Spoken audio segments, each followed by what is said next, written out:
this is your Bicolanang Mami Kring Kring. Lampas alas 8 na nga ng umaga ito mga mare at kakagising nga lang namin. At eto nga't nag-asikaso na rin nga ako na magpakulo ng tubig. At apakapapansin naman talaga nitong liwanag nito na walang tuloy ako ng ilong.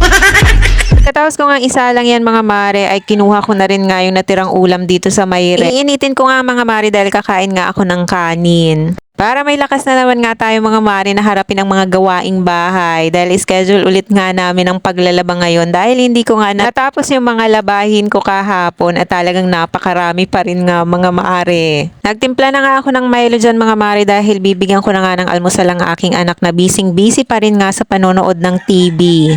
Inaling ko na rin nga yung natira mga mari dito sa aming pink na thermos. O diba lagi kong nababanggit nga sa inyo yung pink na thermos na yan. At eto nga mga mari, tapos ko na rin nga initin itong aking iuulam.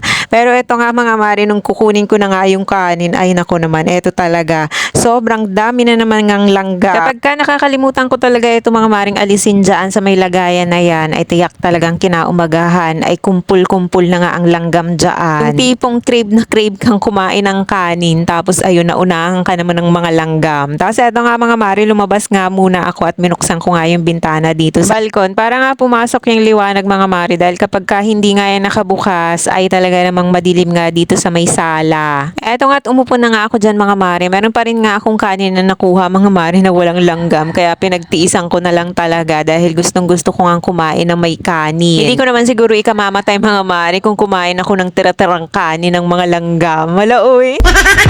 Pagkatapos nga namin dyan kumain mga mare, bigla nga sumama yung pakiramdam ko at talagang hindi ako makahinga ng maayos. Tuwing umaga nga mga mare, talagang parang nagiging lantang gulay nga ako. Pero bibihira ko na nga itong maramdaman mga mare, kaya nga pagka ganun nga ay talaga namang lumalapit na nga agad ako kung sino ang pwede kong lapitan dyan. Dahil kapag ka naunahan nga ako ng nervyos mga mare, ay ewan ko na lang talaga. Kahit hindi pa nga okay yung pakiramdam ko dyan mga mare, eto't sinalang ko na rin nga itong aming lalabhan. Tapos yung asawa ko na nga lang ang asikaso dyan. At pakataas ko nga mga maring isa lang yung unang papaikutin dyan ay pumasok nga ako. Tas eto nga ang aking asawa. Siya na rin na nga ang nag-asikaso ng mga hugasin na naiwang kagabi. Nakailang pa check up na rin nga ako mga mare. Bay hindi naman nakikita kung ano nga ba ang totoong nararamdaman ko at wala naman daw akong sakit sa puso.